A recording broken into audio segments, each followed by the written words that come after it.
Please subscribe Telugu 7 Media. ఇదైతే ఉంటుంది. అదే అంటే పిల్లలపైన కొద్దిగా ఎఫెక్ట్ పడే అట్లా అనిపించింది ఆ టీజర్ చూస్తుంటే. అది లేదండి, లవ్ స్టోరీ ఏం కాదండి.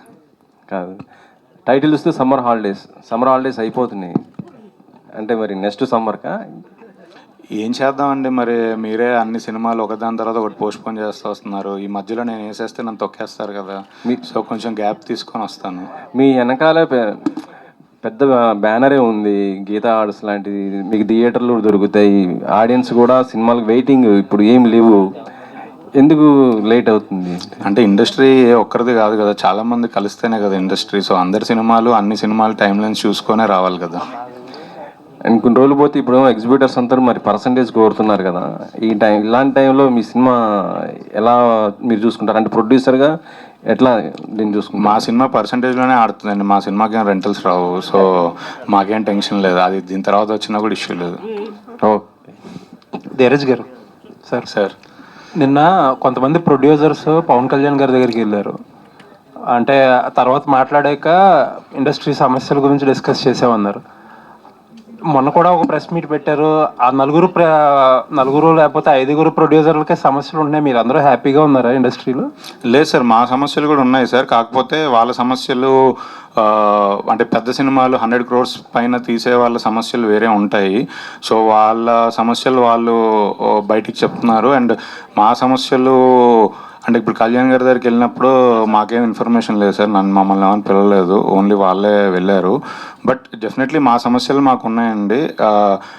అంటే నేను చిన్న ఎగ్జాంపుల్ చెప్పాలంటే, జూబ్లీహిల్స్లో ఒక 1000 గజాల ప్లాట్ కొనుక్కొని ఒక 10 కోట్లు పెట్టి ఇల్లు కట్టుకున్న వాళ్ళ సమస్యలు వేరే ఉంటాయి. చైనా నుంచి ఫర్నిచర్ తెస్తే అది సరిగ్గా టైంకి రాలేదని, కంటైనర్లు డ్యామేజ్ అయిందని, ఇలాంటివి ఉంటాయి. అదే మణికొండలో 250 గజాల ప్లాట్లు తీసుకొని ఇల్లు కట్టుకున్న వాడి సమస్యలు ఏంటంటే, స్టీల్ రేట్ పెరిగిపోయింది, సిమెంట్ రేట్ పెరిగిపోయింది, లేబర్ దొరకట్లేదు అని. సో సమస్యలు ఇద్దరూ ఇల్లే కట్టుకుంటున్నారు, కానీ ఎవరి సమస్యలు వాడికి ఉన్నాయి. అలానే మిడ్ రేంజ్ చిన్న సినిమాల సమస్యలు వేరే ఉన్నాయండి. కాకపోతే ఇప్పుడు జరుగుతున్న ఇష్యూలో మేము ఇది చెప్పినా ఎవరికి అర్థం కావట్లేదు. సో ప్రాబ్లీ ఈ పెద్ద సినిమా రిలీజ్ అయిన తర్వాత ఒక 1 monthలో మేము మిడ్ రేంజ్ చిన్న సినిమాలు రెగ్యులర్గా తీసేవాళ్ళు అందరం ఒకసారి డిస్కస్ చేసుకొని మా సమస్యల మీద కూడా మేము కూడా మాట్లాడతామండి. మేము కూడా కళ్యాణ్ గారిని అందరినీ కలుస్తామండి. అంటే ఛాంబర్ మీటింగుల్లోని, కౌన్సిల్ మీటింగుల్లోని డిస్కషన్ అంతా కూడా 1000 రూపాయల టికెట్లు లేకపోతే ఈ రెంటల్ సిస్టమ్లు ఇవే మాట్లాడుతున్నారు. ఇన్ఫ్యాక్ట్ మీరు ఉన్న మీటింగుల్లో కూడా ఇప్పుడు చిన్న లేకపోతే మీడియం ప్రొడ్యూసర్లకి ప్రొడక్టివ్గా ఉండేది ఏమీ డిస్కషన్లే జరగట్లే. ఇన్ఫ్యాక్ట్ పర్సంటేజ్ సిస్టమ్ అనేది వస్తే ఇప్పుడు వీపీఎఫ్లో ఎగ్జిబిటర్లు అబ్జర్వ్ చేస్తే అది మీ స్కేల్ ఆఫ్ సినిమాలకి చాలా అడ్వాంటేజ్. బట్ మీరు కూడా ఎగ్నెస్ట్గా పోరాడుతున్నారు, అసలు ఏంటనేది అర్థం కాదు సార్. యాక్చువల్లీ మేము ఎగ్నెస్ట్గా ఏం పోరాటం చేయట్లేదు సార్. అంటే ఒక చిన్న క్లారిటీ ఏంటంటే, ప్రొడ్యూసర్స్ అందరం కలిసి మాట్లాడుకొని ఛాంబర్కి వెళ్ళాం సార్. ఛాంబర్కి వెళ్ళేసరికి ఏమవుద్దంటే, అక్కడ ప్రొడ్యూసర్స్, డిస్ట్రిబ్యూటర్స్, ఎగ్జిబిటర్స్ అని 3 వర్గాలు ఉన్నాయి సార్. సో మేము ప్రొడ్యూసర్స్గా అందరం యునైటెడ్గానే ఉన్నాం. సో ప్రొడ్యూసర్స్ ఎవరికి అంటే మేము మొన్న రీసెంట్గా నేను కమిటీ మెంబరే కాబట్టి రీసెంట్గా మేము పర్సంటేజ్ విధానానికి అగెనెస్ట్ కాదు అని క్లియర్గా చెప్పేశాం సార్. కాకపోతే పర్సంటేజ్ ఎంత, ఇప్పుడు ఏ సినిమాలకి ఎంత ఇస్తున్నారు దగ్గర డిస్కషన్ జరుగుతుంది సార్. సడన్గా రిలీజ్ ఇమీడియట్గా ఉంది కాబట్టి దానికి స్పెషల్ కేటగిరీగా మొన్న మీరు చూసే ఉంటారు 7.5% ఏదో ఇచ్చి దాన్ని పక్కకు పెట్టారు. నెక్స్ట్ డిస్కషన్స్ జరగాలి. పర్సంటేజ్ ఏ సినిమాకి ఎంత అంటే, ఆబ్వియస్లీ 100 కోట్లు పెట్టి తీసే సినిమాకి 5 కోట్లు పెట్టి తీసే సినిమాకి ఒకే పర్సంటేజ్లు ఉండవు కాబట్టి ఆ పర్సంటేజ్ నెగోషియేషన్స్ జరగాలి. At the same time it's not only about the budget, cinema range కూడా. అంటే ఇప్పుడు మేము బేబీ సినిమా తీసాం, baby cinema block buster hit. So audience occupancy పరంగా కూడా పర్సంటేజ్ ఉండాలి సార్, అది కూడా మా ఫైట్లో భాగమే. సో అది ఏమవుతుందనేది నెక్స్ట్ ఇంకొక 2-3 మీటింగ్స్ జరగాలి. జరిగితే క్లారిటీ వస్తుంది. బట్ డెఫినెట్లీ చిన్న అండ్ మిడ్ రేంజ్ ప్రొడ్యూసర్స్ తరఫున మాకున్న ప్రాబ్లమ్స్ వేరు. మాకు పర్సంటేజ్ విధానం, ఎందుకంటే మా సినిమాలు హానెస్ట్గా 95% మా సినిమాలన్నీ పర్సంటేజ్లోనే వెళ్తున్నాయి. ఓన్లీ చిన్న సినిమాలు పెద్ద బ్లాక్ బస్టర్ అయిన సినిమాలు కొన్ని, అందులో కూడా ఓన్లీ ఏ సెంటర్లో కొన్ని చోట్ల రెంటల్స్ పడతాయండి, కింద సెంటర్లు అన్ని పర్సంటేజే. సో అండ్ టికెట్ రేటు అంటే చిన్న సినిమాలకి నేను హానెస్ట్గా చెప్తున్నా, మాకు టికెట్ రేట్ హైక్లు చిన్న సినిమాలకు కాదు, అది ఓన్లీ పెద్ద సినిమాలకి, పెద్ద రేంజ్ స్టార్ హీరో సినిమాలకే అడుగుతున్నారు.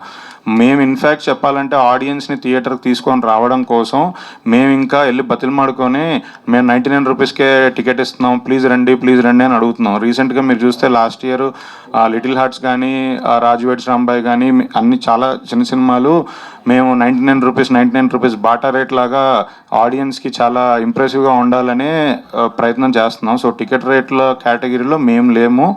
సో అది మాకు డిఫరెన్స్ ఉంది అందులో. బట్ డెఫినెట్లీ వాళ్ళ సినిమా రేంజ్ వేరు, మా సినిమా రేంజ్ వేరండి. సార్, ఇందాక మీరు అన్నట్లు సమ్మర్ హాలిడేస్ లాంటి సినిమాలు తీసినప్పుడు స్లాటింగ్ అనేది చాలా ఇబ్బంది పడుతున్నారు. సినిమాలు పోస్ట్ పోన్ అవ్వడం, అట్ ది సేమ్ టైం ఓటీటీలో మీకు ఉండే హెడ్ఏక్స్ మీకు ఉంటాయి. అసలు ఎలా ప్లాన్ చేస్తున్నారు ఈ సినిమాలు? అదే సార్, ఇప్పుడు బేసికల్లీ సమ్మర్ హాలిడేస్ అనే సినిమా రిలీజ్ చేయాలి అంటే ఇవాళ ప్రతి సెంటర్లో 1-2 థియేటర్స్కి మించి థియేటర్స్ అన్నీ పాత థియేటర్స్ క్లోజ్ అయిపోయాయి సార్.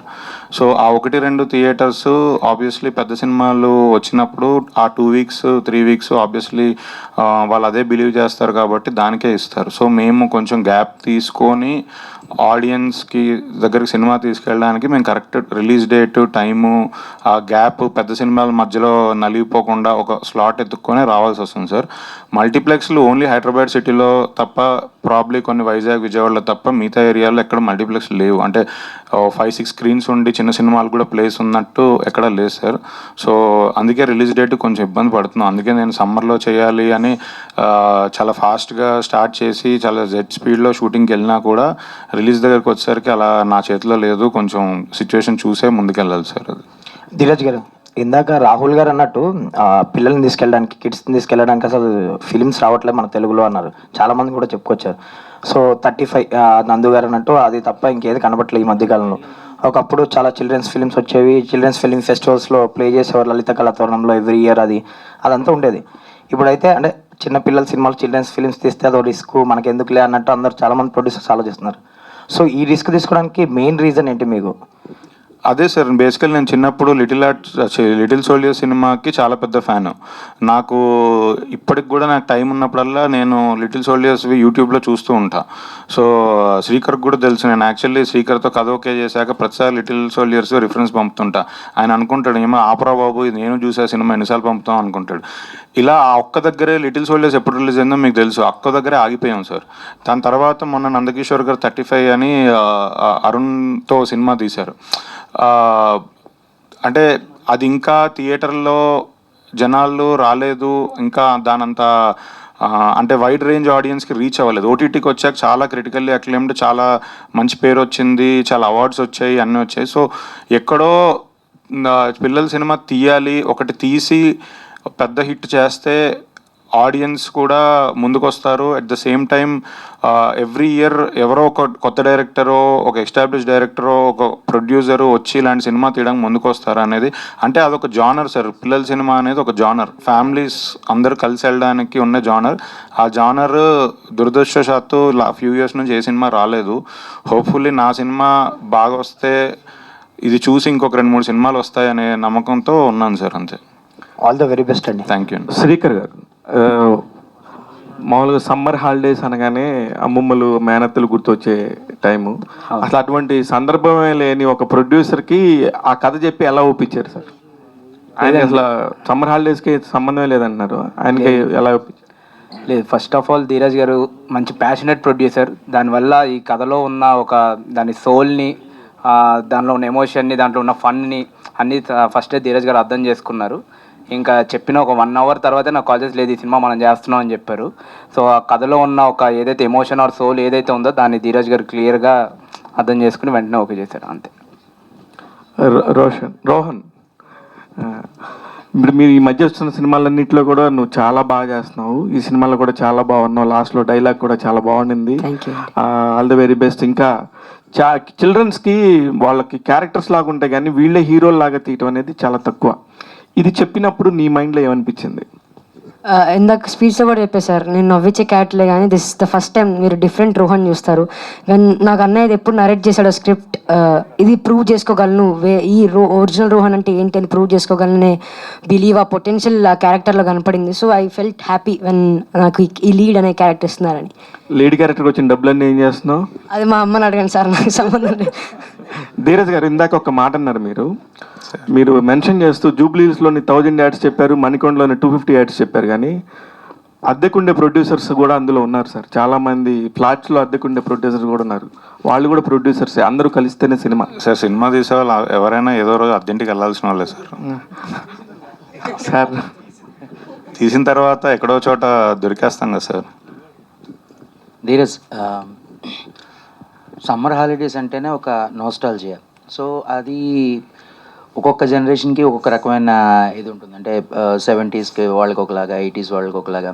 బట్ ఏదైనా సరే సమ్మర్ హాలిడేస్ అంటే తాతగారి ఇంటికో లేకపోతే ఇంకెక్కడ ఒక ఊరు ట్రావెల్ చేయడం ఇలాంటివి ఉంటాయి. సో ఈ సినిమా ఎంతవరకు ఎవరెవరు నోస్టాల్జియాని బయటికి తీసుకొస్తుంది? అదే సార్, అంటే ఇప్పుడు నేను 90s కిడ్, సో నన్నైతే చాలా ఎగ్జైట్ చేసింది. అండ్ ఇప్పుడు జనరేషన్ కూడా, ఇప్పుడున్న చిన్నపిల్లలు అసలు వాళ్ళు కూడా డెఫినెట్లీ వాళ్ళకు కూడా వాళ్ళ సమ్మర్ హాలిడేస్లో ఇప్పుడు చాలామంది అమ్మమ్మూరు ఇంటికి లైక్ ఇప్పుడున్నదంతా కూడా న్యూక్లియర్ ఫ్యామిలీస్ అయిపోయింది. సో వీళ్ళకి ఏంటంటే ఏఎంబి మాల్కి వెళ్ళి ఆ రోజు అక్కడ సాయంత్రం ఆడుకున్నామా లేకపోతే ఇంటికి వచ్చామా కంప్యూటర్లో గేమ్ ఆడుకున్నాం. సో 90స్కి 80s కిడ్స్కి అలా కాదు. సో దాని అదే సార్, ఇప్పుడు నాకు ఏంటంటే ఒక చిన్న విషయం, శతమానం భవతి సినిమా తర్వాత ఎంతో కొంతమంది అయినా యుఎస్లో ఉండేవాళ్ళు ఒక పండక్కి అయితే సంక్రాంతికో ఏదో ఒక పండక్కి కంపల్సరీ వెళ్ళాలి అనే ఒక ఇది వచ్చింది. దాని ముందు అంటే కొంతమందిలోనే మార్పు వచ్చింది. దాని ముందు ఏంటంటే అసలు వెళ్ళిపోతే యూఎస్కి ఒక 4-5 ఏళ్ళ వరకు ఎవరు కనబడే వాళ్ళు కూడా కాదు. సో అలా ఈ సినిమా ఇప్పుడు ఈ జనరేషన్లో చాలామంది నిజంగా వాళ్ళ గ్రాండ్ పేరెంట్స్ దగ్గరికి వాళ్ళ ఊరికి వెళ్ళడం మానేశారు. ఎందుకంటే అక్కడికి వెళ్తే సరైన ఫెసిలిటీస్ ఉండవని, ఇక్కడైతే అక్కడ ఎండలు ఉంటాయి, ఇక్కడ ఏసీ ఉంటుందని, అక్కడ వాటర్ ప్యూర్గా ఉండదని, ఊరికి వెళ్తే బిస్లరీ వాటర్ దొరుకుతుందని అడిగేవాళ్ళు. ఇవన్నీ ఉన్నారు.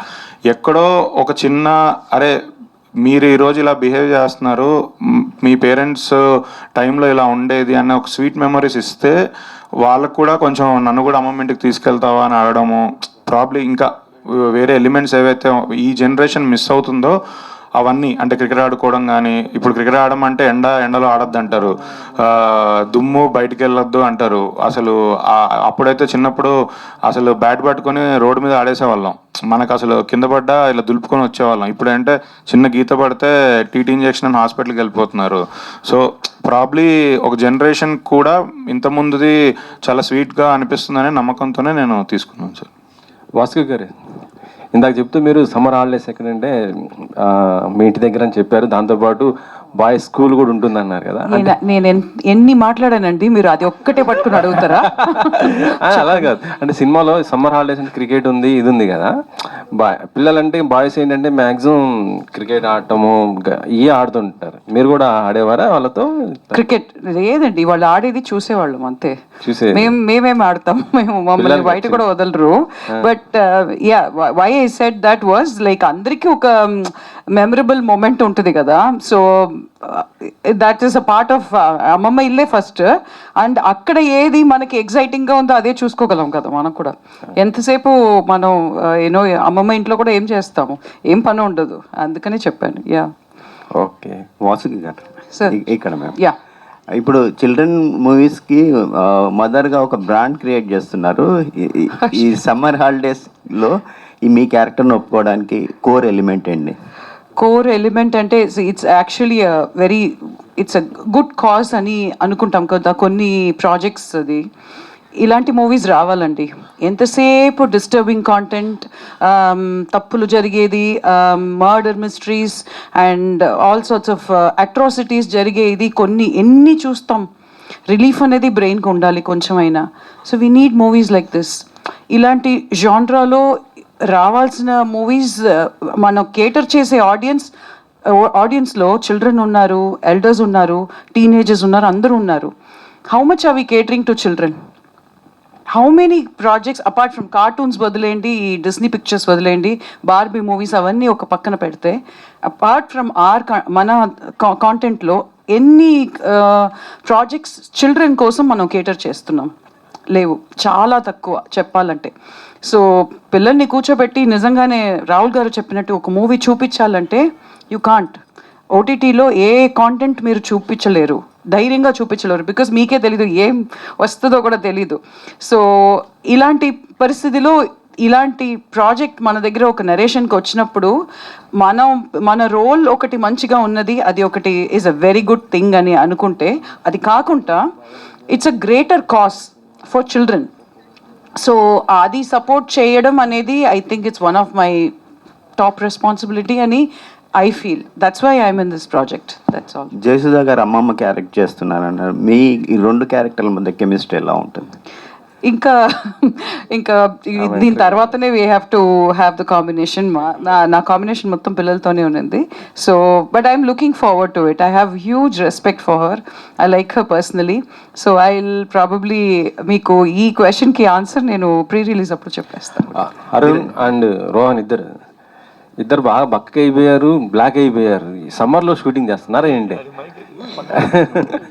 బాగా అయిపోయావు, ఫుల్ బ్లాక్ అయిపోయావు. అదే సార్, మొన్న చెరువు సీన్ జరిగింది, దానిలో నీళ్ళల్లో వల్ల సూర్యుడు దెబ్బ కొట్టాడు అంతే. అరే నువ్వు 35 degreesలో ఉన్న సన్ 50 degreesకి వెళ్ళింది అంతే. ధీరజ్ గారు, చిల్డ్రన్ ఫిలిం ఫెస్టివల్స్ అనేది అసలు లేనే లేవు ఇప్పుడు చాలా ఏళ్ళ నుంచి. సో అలాంటి సినిమాలు రావడమే లేదు. ఇలాంటి సినిమాలు చేయడం ఒక రిస్కే. కాకపోతే ఏంటంటే ఈసారి ఈ సినిమా జాతీయ స్థాయిలో కానీ రాష్ట్ర స్థాయిలో కానీ అవార్డు గెలుచుకునే అవకాశం ఉందా? అసలు నాకు దాని ప్రాసెస్లో కూడా సరిగ్గా తెలియదండి. నేను ఓన్లీ థియేటర్ సినిమాగానే చూస్తున్నాను యాజ్ ఆఫ్ నౌ. డెఫినెట్లీ ఆ విషయంలో ఎక్స్పీరియన్స్ ఉన్న కొంతమంది సపోర్ట్ తీసుకొని. అరుణ్కి ఎలాగో వచ్చింది కండి గద్దర్ అవార్డు వచ్చింది. అంటే తనకు కూడా ప్రాసెస్ తెలియదు కూడా. సో వేరే వాళ్ళ సపోర్ట్ తీసుకొని డెఫినెట్లీ దీన్ని మంచి స్థాయికి తీసుకెళ్ళడానికి ముందుకు తీసుకెళ్తాను. షింజిత్ గారు సార్, లిటిల్ హార్ట్స్ ముందు మీ పేరు చాలా తక్కువ మందికి తెలుసు. ఒకసారి లిటిల్ హార్ట్స్ తర్వాత మీ పేరు బాగా మారుమోగిపోతుంది. ఎవరికి టైం ఇవ్వలేనంత బిజీ అయిపోయారట మీరు. ఎన్ని సినిమాలు చేస్తున్నారు? మన సమ్మర్ హాలిడేస్తో మీరు ఎలా కనెక్ట్ అయ్యారు? సార్ అదే సార్, ముందు మన కాల్లో చెప్పినట్టు కూడా సమ్మర్ హాలిడేస్ తర్వాతే. ఏ కాల్లో చెప్పారు సార్? నేనే ఉన్నాను. లేదు సార్, సమ్మర్ హాలిడేస్ చాలా ఇంపార్టెంట్ సినిమా సార్. నాకు ఇది ఎంత రీచ్ అవుతుందో అది ఏం తెలియదు, కానీ నాకు చాలా పర్సనల్గా కనెక్ట్ అయ్యా టీంతో. చాలా చాలా ఇంపార్టెంట్. అంటే నేను 100% పెడుతున్నాను. అండ్ ముందు చెప్పినట్టు కొన్ని ముందు బ్యాక్లాగ్లో ఉండిపోయాయి, అవి ఫినిష్ చేసుకుంటూ తర్వాత కొత్త సినిమాలు. ధీరజ్ గారు మీరైతే కంగ్రాచులేషన్స్. ఎందుకంటే మనోడు ఎవరు మ్యూజిక్ డైరెక్టర్ సింజిత్ కన్నా మా మహేష్ బాబు ఫ్యాన్ సింజిత్ కన్నా మావాడు బాగా ఫేమస్. సింజిత్ సార్ పేమెంట్ ఇస్తేనే ఒప్పుకుంటున్నారా? అలా ఏం లేదు సార్. ఇందాకే రాజు కనకాల గారితో అదే అన్నారు పేమెంట్. రాజీవ్ కనకాల గారితో సార్ అదే పేమెంట్ ఇస్తేనే పేమెంట్ గురించి కాదండి. యాక్చువల్లీ సింజిత్ ఆన్ బోర్డ్ రాగానే 2 daysలో ఫస్ట్ సాంగ్ ట్యూన్ ఓకే చేసాం. అంటే ఒకటి ఆప్షన్స్ లేవు, నాకు ఒకటే పంపించారు, అదిరిపోయింది అన్నా ఓకే వెళ్ళిపోయింది. సెకండ్ సాంగ్ మళ్ళీ ట్యూన్ వచ్చింది, ఓకే సూపర్ అన్నా అదిరిపోయింది. థర్డ్ సాంగ్ వచ్చింది, ఓకే సూపర్ అని. అక్కడ నుంచి పాటలు వేయడం ఆపేసాడండి. ఇంకో 2 పాటలు ఉన్నాయి. సర్లే అన్న చూద్దాంలే అన్న మోడ్లోకి వెళ్ళిపోయాడు. ముందు మిగతా పాటలు కంప్లీట్ చేయాలండి అర్జెంటుగా. కానీ ధీరజ్ గారు మీకు సగం పిఆర్ చేసి పెడుతున్నాడు బ్యాక్ ఎండ్లో. ఎవరు ఫోన్ చేసినా సమ్మర్ హాలిడేస్ నెక్స్ట్ అదిరిపోతుంది సార్ అని మీకు బాగా గట్టిగా సపోర్ట్ చేస్తున్నాడు. అదైతే ఆ విషయంలో కొంచెం ఎక్స్ట్రా పేమెంట్ కూడా ఇవ్వచ్చు మీరు. అందుకే నా దగ్గర ఇంకో 2 సినిమాలు కూడా కమిట్ అయ్యాడు, చేస్తున్నాడు. లాక్ దొరికేసావు షింజిత్. వర్షిణి గారు ఒకవైపు యాంకర్గా చేస్తున్నారు. హర్షిణి ఎస్. ఒకవైపు యాంకర్గా చేస్తున్నారు, ఒకవైపు ఇటు సినిమాలు. ఎలా ఉంది ఈ రెండు? బాగా డబ్బులు వస్తున్నాయండి. బాగా డబ్బులు వస్తున్నాయా? ధీరజ్ గారు ఎంత ఇచ్చారండి ఇప్పుడు? మేము తక్కువనే ఇచ్చామండి. మీరు అనవసరంగా ఇప్పుడు మళ్ళీ మీరు పెంచేయకండి. ఇప్పుడు గిరిగారు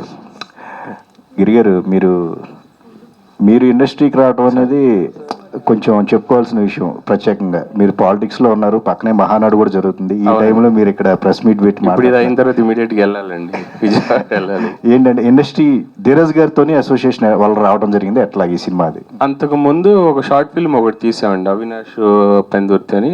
సినిమా వాడు అని ఒక షార్ట్ ఫిల్మ్ తీసాం. అది 2021 కోవిడ్లో అప్పుడు రిలీజ్ చేసాం, ఓటీటీలోనే చేసాం. సో అప్పటి నుంచి కొంచెం ఇంట్రెస్ట్ అయితే ఉంది. అయితే ధీరజ్ని కలిసిన తర్వాత ఇట్లా డిస్ట్రిబ్యూషన్ ఇలా స్టార్ట్ చేసాము. దాని తర్వాత ప్రొడక్షన్లోకి రావడం జరిగిందండి. మీ ఏంటి ధీరజ్ గారి అసోసియేషన్లోనే సినిమాలు ఉంటాయా? మీ ప్లానింగ్ ఎలా ఉండబోతుంది? అవును, ఆఫ్ కోర్స్ ధీరజ్ గారితోనే ఉంటాయి. మనకు తెలియదు, అసలు మనకు zero knowledge. All the best అండి. Thank you sir. ధీరజ్ గారు ఇక్కడ సార్ మీరు కానీ బన్నీవాస్ గారు కానీ అందరూ గీతా ఆర్ట్స్లో చేస్తున్నారు. ఎవరికి వారు సపరేట్ బ్యానర్ పెట్టుకుంటున్నారు, ఎందుకని? సపరేట్ బ్యానర్ అని ఏం లేదండి, అరవింద్ గారే మమ్మల్ని ముందుకెళ్ళి నిలబడమని పంపించారండి, అంతే. పంపించారా? ఓకే.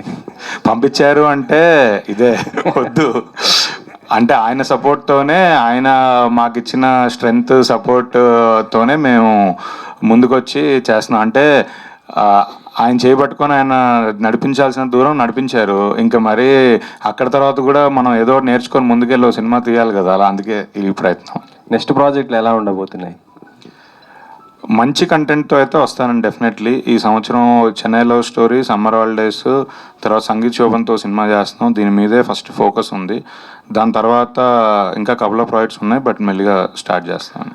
కాదు సార్, ఇప్పుడు ఒక 8 మంది 10 మంది టాప్ హీరోలకు తప్ప మిగతా వాళ్ళకు ఓపెనింగ్స్ కానీ వీటి గురించి మాట్లాడటం అనేది నిజంగా హాస్యాస్పదమే ప్రస్తుతం ఉన్న పరిస్థితిలో. ఇలాంటి టైంలో ఇప్పుడు ఒక హీరో ఫేస్ చూపిస్తేనే థియేటర్కి జనం రాని పరిస్థితుల్లో ఇలా ఇద్దరు కుర్రోళ్ళని పెట్టుకొని థియేటర్ సినిమా చేద్దామని చెప్పి గట్స్ ఎక్కడి నుంచి వచ్చాయి? అదే సార్, యాక్చువల్లీ మీరు ఇందాక అన్నారు కదా ఓపెనింగ్ కొంతమందికే వస్తుందని. అంటే ఓపెనింగ్ వచ్చే సినిమాలు కాకుండా ఇంకో రకమైన సినిమా కూడా ఉంది సార్. టాక్ బాగుండి ఫస్ట్ వీక్ కన్నా సెకండ్ వీక్ డబుల్ అయ్యి, సెకండ్ వీక్ కన్నా థర్డ్ వీక్ డబుల్ అయ్యే రోజుల్లో సినిమాలు ఉన్నాయి సార్. అది ఈ మధ్య కిల్ చేస్తాం. మరి నా సినిమాలో తీసుకోండి, నా గర్ల్ ఫ్రెండ్ సినిమా మీ అందరికీ తెలుసు ఫస్ట్ వీక్ కన్నా సెకండ్ వీక్ డబుల్ అయింది. నా couple friendly cinema first week కన్నా సెకండ్ వీక్ డబుల్ అయింది. లిటిల్ హార్ట్స్, రాజు వెడ్స్ రాంబాయ్ అన్నీ ఇలాంటి కేటగిరీ ఆఫ్ సినిమా కూడా ఉంది సార్. ఓన్లీ ఓపెనింగ్స్ అని చెప్పి వీటికి ఓపెనింగ్ రావట్లేదు అని ముద్రేసేసి ఆ కేటగిరీని చచ్చిపోతుంది సార్. అంటే ఎవరో చంపట్లేదు, అది చచ్చిపోతుంది, దాన్ని కాపాడదామనే ప్రయత్నం సార్, అంతే. కానీ ఇప్పుడు ఒక టాపిక్ అండి, అందరూ అనుకుంటున్నట్టు డిస్ట్రిబ్యూషన్ ఇక్కడ దీనికి సంబంధించిన గొడవలు జరుగుతున్నాయి. ధీరజ్ మొగల్నేని కూడా ఒక డిస్ట్రిబ్యూషన్ కంపెనీ పెట్టాడు, ఎన్నాళ్ళు ఉంటాడో చూద్దామనే ఒక మైండ్ సెట్ కూడా చాలా మంది దగ్గర నుంచి నేను పర్సనల్గా విన్నాను, పెద్ద ప్రొడ్యూసర్స్ దగ్గర నుంచి. అది వాళ్ళ తప్పు కూడా కాదు, ఇలా కష్టం, ఈ ప్రాసెస్ చాలా కష్టం అనే ఒక ఫీలింగ్. దీన్ని ఎలాగా మెయింటైన్ చేసుకుంటూ సినిమా రిలీజ్ దాకా తీసుకొస్తున్నారు ఒకటి. నెక్స్ట్ ఇప్పుడున్న పరిస్థితుల్లో మీ స్టాండ్ ఏంటి? ఇప్పుడు నాకు తెలిసి అది ఒక ఇద్దరు మనుషులకు సంబంధించిన గొడవలాగా స్టార్ట్ అయ్యి ఇప్పుడు సినిమా ఇండస్ట్రీ మొత్తానికి చుట్టుకుంది. కానీ అసలు ప్రాబ్లం అంతా కూడా పైరసీ మీద ఉంది. అసలు దాని మీద ఎందుకు ఫైట్ చేయట్లేదు ప్రొడ్యూసర్స్? సార్ 100% పైరసీ మీద ఉంది. పైరసీ మీదే మొన్నే మేము సౌత్ ఇండియన్ ఫిలిం ప్రొడ్యూసర్స్ అందరు కూడా ఇప్పటికే 3 మీటింగ్స్ అయ్యాయి. దాని మీదే ఫైట్ చేస్తున్నాం. దాని సొల్యూషన్స్ కూడా మేము ప్రపోజ్ చేస్తున్నాం. మొన్నే సెంట్రల్ మినిస్టర్ సురేష్ గోపి గారు వచ్చారు. సో మన కళ్యాణ్ గారి దగ్గర కూడా మేము వెళ్తున్నాము. వాళ్ళిద్దరు సపోర్ట్తో సెంట్రల్లో అమిత్ షా గారి దగ్గరికి కూడా వెళ్ళి అదొక సొల్యూషన్ అయితే ఫైండ్ అవుట్ చేసాం. సో అది ఎలా ఇంప్లిమెంట్ చేయించాలి ఏంటి, అది ఎంత త్వరగా అవుతుంది ఏంటి అనేది చూడాలి సార్. డెఫినెట్లీ దానికి సొల్యూషన్ ఉంది. మేము అందరం దాన్ని ఏం లైట్ తీసుకోలేదు దాని మీద. కాకపోతే పైరసీ మీద మేము ఏం చేయబోతున్నాం అనేది ముందే చెప్తుంటే మనకన్నా చాలా అలర్ట్గా ఉన్నారు. ఇప్పుడు అరే వీడు మాట్లాడరా పైరసీ గురించి, వీడి సినిమా ఇప్పుడు సమ్మర్ హాలిడేస్ ఫస్ట్ డే మొత్తం మనం ప్రతి వాట్సాప్లలో టెలిగ్రామ్లో వేసేద్దాం అని నా మీద కూర్చుంటారు. సో అందుకే మనం ఆ ప్రాసెస్ అనేది కొంచెం సీక్రెట్గా తీసుకెళ్ళి కొంచెం పని అయ్యేటట్టుగా చూసుకుంటున్నాం అండి, అంతే. అది ఇప్పుడున్న పరిస్థితుల్లో పక్క పవన్ కళ్యాణ్ గారు మనకి సినిమాకి సంబంధించిన వ్యక్తే డిప్యూటీ సీఎంగా ఉన్నారు. అలాగే విజయ్ గారు ఇప్పుడు తమిళనాడు నుంచి కూడా సీఎంగా ఉన్నారు. వీళ్ళు ఇప్పుడు ఎట్లాగో సినిమా పీపుల్ చాలా మంచి పొజిషన్స్లో ఉన్నారు కాబట్టి ఇప్పుడు గట్టిగా కూర్చుంటేనే పైరసీ మీద యుద్ధం చేయడానికి సరైన సమయం అని నా ఫీలింగ్. ఇది ఎక్కడ చెప్పడానికి అవకాశం లేక మీ సమ్మర్ హాలిడేస్. డెఫినెట్లీ కళ్యాణ్ గారు దృష్టికి ఇది వెళ్ళింది, కళ్యాణ్ గారు సపోర్ట్ ఉంది మనకి. సో కళ్యాణ్ గారే ప్రపోజల్ తొందరగా తీసుకుని రండి, ఎందుకంటే ఆయనకి ఇప్పుడు మీ అందరికీ తెలుసు సెంట్రల్లో ఆయనకున్న ఇన్ఫ్లుయెన్స్ అది. సో డెఫినెట్లీ హోప్ఫుల్లీ సుప్రియ గారు లీడ్ చేస్తున్నారు యాక్చువల్లీ. సో మేమందరం కళ్యాణ్ గారిని తొందరగా కలిసి ముందుకు తీసుకెళ్తాం. పైరసీని అయితే డెఫినెట్లీ సీరియస్గానే తీసుకుంటున్నాం. అంటే ఇక్కడ వచ్చే నెంబర్స్ గురించి ఇందాక సాయిరాజ్ గారు కూడా మాట్లాడారు, కామెంట్స్ కొంటున్నామని. నిజంగా కూడా నిజంగా బాధాకరం సార్. తెలుగు సినిమా ఇండస్ట్రీ పరిస్థితి చాలా హాస్యాస్పదంగా ఉంది. ఇది మీరందరూ యాక్సెప్ట్ చేసి పైరసీని అరికడితేనే మిగతా అన్నీ కూడా జరుగుతాయి. మీరు చెప్పినట్టు ఎట్లాగూ ఈ మీకు సంబంధించి పర్సంటేజ్ సిస్టంలోనే మీకు కరెక్ట్ అనిపిస్తే మిగతా వాళ్ళు కూడా త్వరగా డెసిషన్ తీసుకొని వీలైనంత మీ వైపు నుంచి కూడా కట్ చేయండి అని చెప్పేసి నేను కోరుకుంటున్నాను సార్. డెఫినెట్లీ అంటే శ్రీకర్, అంటే మీరు ధీరజ్ దగ్గరికి వెళ్ళినప్పుడు ఒక టెండర్ థాట్తో వెళ్ళుంటారు. ఓకే, ఇది ఒక ఫ్రెష్ థాట్ అని చెప్పేసి. సో ఇప్పుడు ఆయన అంతమంది డైరెక్టర్స్కి స్టోరీ సెట్టింగ్స్లో చేయించి కానీ లేదంటే ఆయన తెలిసిన వాళ్ళందరితో మళ్ళీ అక్కడి నుంచి మీకు ఇన్పుట్స్ రావడం ఇదంతా కూడా. సో మీరు అనుకున్న టెండర్ థాట్ని ఎంత ఫ్రెష్గా రిఫ్రెషింగ్గా ఒక సినిమాగా తీయగలిగారు? అంతమందికి నరేషన్లు గట్రా అంటే వాళ్ళకి ఇస్తున్న కొద్దీ ఇంకా స్క్రిప్ట్ ఇంకా బెటర్ అవుతూ ఉంది తప్ప నేను ఏదైతే ఫ్రెష్ థాట్ ఆర్ నేను ఎక్కడైతే ఎగ్జైట్ అయ్యానో స్క్రిప్ట్ది, ఎక్కడైతే ధీరజ్ గారు ఎగ్జైట్ అయ్యారో అది ఎక్కడ మిస్ అవ్వకుండా ఆన్ ఏ హోల్ ఎవరైనా ఏదైనా పాయింట్ చెప్తే అది తీసుకుని ఒకసారి దాని మీద ఆలోచించి అది అసలు వర్కౌట్ అవుతుందా లేదా అని 1-2 సార్లు అనుకుని చాలా ప్రాపర్గా అదే థాట్ని, అదే ఎమోషన్ని, అదే ఫీల్ని ఎక్కడ మిస్ కాకుండా నీట్గా ట్యాకిల్ చేసుకుంటూ వచ్చాం. At end of the day మీరు సినిమా చూసినప్పుడు ఇప్పుడు మాకు సమ్మర్ హాలిడేస్ అనేది చాలా స్పెషల్ ఫిలిం, కానీ సినిమా రిలీజ్ అయిన తర్వాత మీ అందరికీ కూడా చాలా స్పెషల్ ఫిలింగా మిగిలిపోతుంది. అంటే స్పెషల్ ఒక చాలా మంచి సినిమా చూసాం రా అసలు ఇన్ని రోజులకి ప్రశాంతంగా ఇంటిల్ పాది కూర్చుని అంత వామ్ ఫీలింగ్తో ఒక సినిమా చూసాం, నవ్వుకున్నాం, కాసేపు ఎమోషన్ ఫీల్ అయ్యాం, కాసేపు ఆ డ్రామా చూసాం, ఇవన్నీ చూసుకుని వెళ్తారు. సో ఎక్కడ కూడా అది ఎక్కడ ఏమంటారు డైల్యూట్ అయ్యి అయితే మీకు ఎక్కడ కనిపిస్తుంది సినిమా డెఫినెట్గా. సంజిత్, సో అంటే ఈ మెయిన్ థీమ్ అనేది యాక్చువల్ నాస్టాలజియా కైండ్ ఆఫ్ ఇది కదా. సో మనం ఇప్పుడు ఈ మధ్యకాలంలో నాస్టాలజియా ఫీల్డ్లో చాలా వెబ్ సిరీస్లు చూసాం, చాలా సినిమాలు చూసాం. సో మ్యూజిక్ డైరెక్టర్గా మీ మీద ఎక్కువ బాధ్యత ఉంది, ఒక ఫ్రెష్నెస్ తీసుకురావాల్సిన బాధ్యత. అంటే శ్రీకర్ ఎంత కొత్తగా దాన్ని చెప్పినా సరే దాన్ని ఎలివేట్ చేయాల్సిన బాధ్యత మీదే. సో మ్యూజిక్ పరంగా లేదంటే ఆ ట్యూన్స్ పరంగా what is the care you're taking? Care అంటే స్క్రిప్ట్ నరేషన్ అవ్వగానే నేను స్క్రిప్ట్ చదివానన్నా హార్ట్ నుంచి ఏమొచ్చిందో అదే చేస్తున్నాను. అంటే డెస్పరేట్గా ఉండట్లేదు, అటు ఇటు ప్రకారం మరీ అండర్ ప్లే కూడా చేయట్లేదు. కరెక్ట్ ఎలాంటి టోన్ కావాలో ఈ సినిమాకి అలానే చేస్తున్నాను. లక్కీగా అంటే ఎక్స్పెరిమెంట్ చేయడానికి కూడా ఐ థింక్ ఫస్ట్ టైం చాలా ఎక్స్పెరిమెంట్ చేయడానికి అసలు వదిలేసాడు కంప్లీట్గా. ధీరజ్ అన్న శ్రీకర్ ఇది పెట్టు అని ఏం లేదు. We got very lucky. Yeah, అందుకే మిగిలిన 2 పాటలు ఇవ్వలేదు, ఇంకా ఒకటే. ధీరజ్ గారు సార్ పేమెంట్ ఏంటి సార్? నేను పేమెంట్ లేకుండా ట్యూన్లు ఇచ్చాను సార్, అడ్వాన్స్ పడకుండా ట్యూన్లు ఇస్తాను సార్. నేను మార్తాన్ని అడగండి, ఎవరినైనా అడగండి, ఈటీవీ వాళ్ళని కూడా అడగండి. ఫస్ట్ సింక్ అవుతేనే నేను చేస్తాను సార్. ఫస్ట్ చెప్పు ధీరజ్ గారు. బ్రో అప్పుడంటే ఓకే, డెబ్యూటెంట్ కాబట్టి ఓకే, ఇప్పుడు పర్లేదు, ఇప్పుడు పేమెంట్ వచ్చాక ధీరజ్ గారు, సో ఈ మధ్య కాలంలో చిన్న సినిమాలు కనీసం థియేటర్లో ఒక రోజు కూడా నిలబడట్లేదు, కంటెంట్ పరంగా కూడా చాలా దారుణంగా ఉంటున్నాయి. ఇలాంటి టైంలో మీ నుండి వచ్చే సినిమాలు బన్నివాస్ గారు కానీ వంశీ గారు కానీ మీ నుండి ఆ మినిమం గ్యారంటీ అనేలాగా ఒక మంచి కంటెంట్తో వస్తున్నాయి, కమర్షియల్గా కంటే ప్రశంసలు ఎక్కువ అందుకుంటున్నాయి. ఎలా సాధ్యం ఈ పిక్ చేయడంలో? ఎలా సాధ్యం? మీరు దీని వెనకాల మీ ఇదేంటి సార్? దాంట్లో పెద్ద మ్యాథ్స్ సైన్స్లు ఏం లేవు సార్. మేము కంటెంట్ని బిలీవ్ చేసి దాన్ని పుష్ చేసుకుంటూ థియేటర్లో మన సినిమా లాస్ట్ డే ఆడే వరకు మేము ఫైట్ చేస్తూనే పుష్ చేసుకుంటూ మా వంతు శక్తి మొత్తం పెట్టి నిలబెట్టుకుంటున్నాం సార్. అంతే, అందులో ఏం లేదు సార్. హర్షిని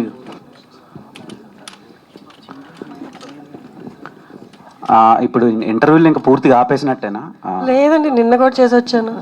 మళ్ళీ ఇది అయిపోయాక 2 ఇంటర్వ్యూలు ఉన్నాయి. ఓకే, ఎలా అనిపిస్తుందండి? ఒకవైపు ఇంటర్వ్యూలు, ఇంకోవైపు movies.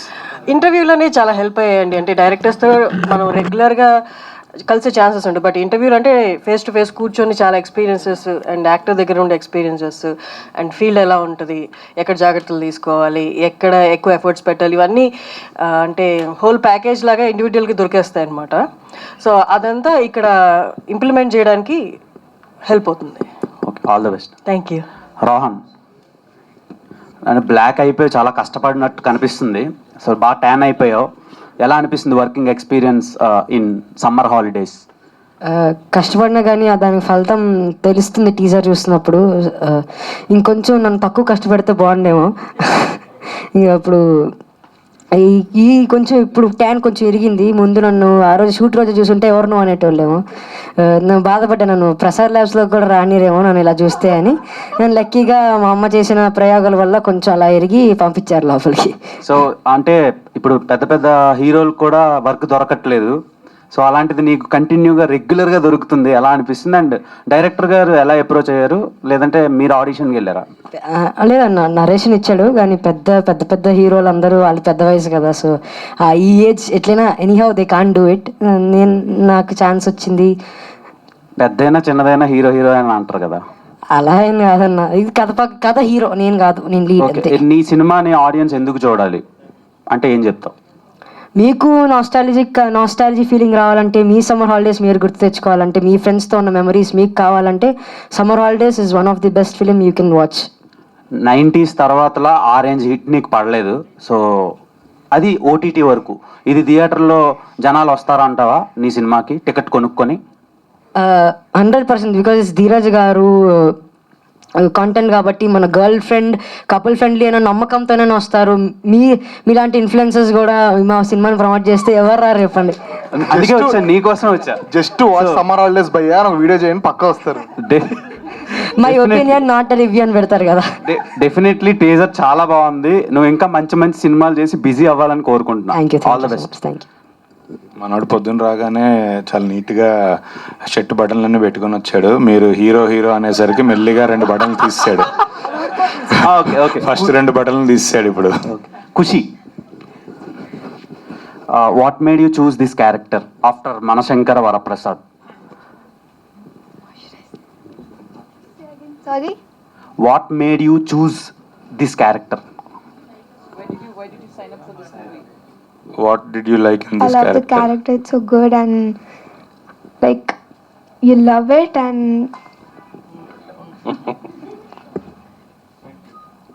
Okay, one word about summer holidays. nostalgia. Summer holidays. Okay Dheeraj గారు చెప్పండి.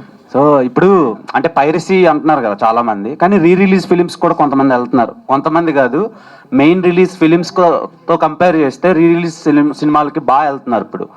సో మీరు తీసుకునే కాన్సెప్ట్స్ కూడా రెగ్యులర్ ఫార్మాట్లో ఉండకుండా ఒకటి లవ్ స్టోరీ, ఇంకొకటి female based lady oriented content, and then మొన్న కపుల్ ఫ్రెండ్లీ అని ఒక ఇంగ్లీష్ ఫిలిం టైప్లో ఒక మంచి లవ్ స్టోరీ, ఇలా డిఫరెంట్ జానర్స్ని మీరు పిక్ చేసుకుంటున్నారు. అండ్ ఇందులో ఒక యాక్టర్ని నేను చూసి థియేటర్కి రావాలి అనే యాక్టర్స్తో అదే ఒక కమర్షియల్ సినిమా కాకుండా ఇలాంటి ఎక్స్పెరిమెంటల్ కంటెంట్ మీరు ఈ టైంలో తీసుకోవడానికి మెయిన్ రీజన్ ఏంటి? అండ్ ఇలాంటివే రెగ్యులర్గా కంటిన్యూ చేస్తారా, లేదంటే ప్యాడింగ్ ఆర్టిస్టులతో కూడా ఫిలిమ్స్ మీరు ప్రొడ్యూస్ చేస్తారా? డెఫినెట్లీ మంచి కంటెంట్ దొరికినప్పుడు అది ఏ జానర్ అయినా కొత్త వాళ్ళ పాత వాళ్ళ సీనియర్స్ అని ఉండదండి. మంచి సినిమాలు తీయడానికే చేస్తూ ఉంటాం. బట్ ఏదో కాంబినేషన్ క్రేజ్లు అలాంటివి కన్నా నాకు కథ బాగుండి థియేటర్లో చాలా ఫ్రెష్గా ఉంటుంది, లేదంటే థియేటర్లో ఆడియన్స్ చాలా గట్టిగా ఎంజాయ్ చేస్తారని బిలీవ్ చేసే కంటెంట్ తీస్తుంటాను. అండ్ రిలీజ్లకి వచ్చే ఫ్యాన్స్ అందరికి నిజంగా హ్యాట్స్ ఆఫ్. సో బేసికల్ నేను అన్ని రిలీజ్ సినిమాలకు వెళ్తాను. అక్కడ మన స్టార్ హీరోని చూసి పెద్ద స్క్రీన్ మీద సెలబ్రేట్ చేసుకోవడానికి వెళ్తాము. ఆ కంటెంట్ ఆల్రెడీ మనం అక్కడ థియేటర్లో కూర్చున్న యూట్యూబ్లో దొరికేస్తుంది. బట్ స్టార్ని బిగ్ స్క్రీన్ మీద చూడడానికి ఆ హై కోసం వెళ్తాము.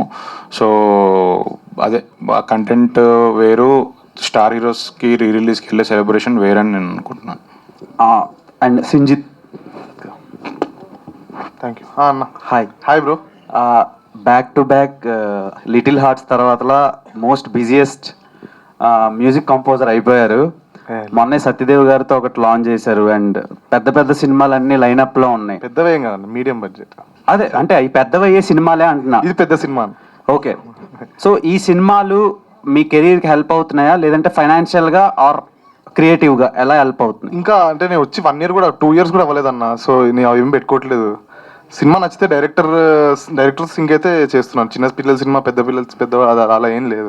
క్యాల్కులేషన్ అయితే లేవు ప్రస్తుతానికి. లిటిల్ హార్ట్ సినిమాకి 50% ఆఫ్ ద ఎఫర్ట్, మొత్తం half of the effort music నుంచే వచ్చింది. సినిమాకి ఆ బజ్ కానీ చూస్తున్నప్పుడు ఆడియన్స్ ఎంగేజ్ అయ్యే కనెక్టివిటీ. సో అలాంటి కనెక్టివిటీ సమ్మర్ హాలిడేస్కి ఎలా మీకు సింక్ అయింది? డైరెక్టర్ స్టోరీకి మీ మ్యూజిక్ ఎలా బ్లెండ్ అయిందంటే ఏం చెప్తారు? ప్రస్తుతానికి అయితే చాలా సింక్ అయిందన్న, అంతే నమ్ముతున్నా. లిటిల్ ఆర్ట్స్ ఎంత నమ్మానో, బేసిక్గా డైరెక్టర్ సినిమా బాగుంటే మ్యూజిక్ బాగుంటుంది, అది కాంప్లిమెంట్ చేస్తుంది. So I feel it's going to be the same అని అనుకుంటున్నాను. Okay, all the best director గారు.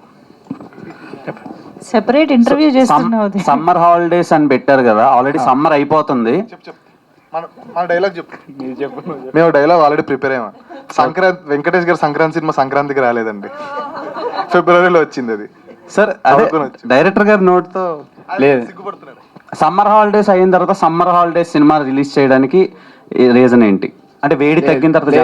యాక్చువల్గా మేము సమ్మర్ హాలిడేస్లో అనుకున్నాం, బట్ టూ మెనీ ప్రాజెక్ట్స్ గట్రా వీటి మధ్యలో మేము తక్కువ పోతామేమో అని దీంతో రాలే. బట్ వస్తాం. ఒక సమ్మర్ మీకు ఎప్పుడు వచ్చినా సరే సమ్మర్ హాలిడేస్ అనే సినిమా మిమ్మల్ని ఎంటర్టైన్ చేస్తుంది, మీకు అది ఎప్పటికీ గుర్తుండిపోద్ది. ఎప్పుడు వచ్చినా సమ్మర్ని మాత్రం గుర్తు చేస్తుంది. అంతే. All the best. Thank you so much. Done. Thank you so much. Thank you to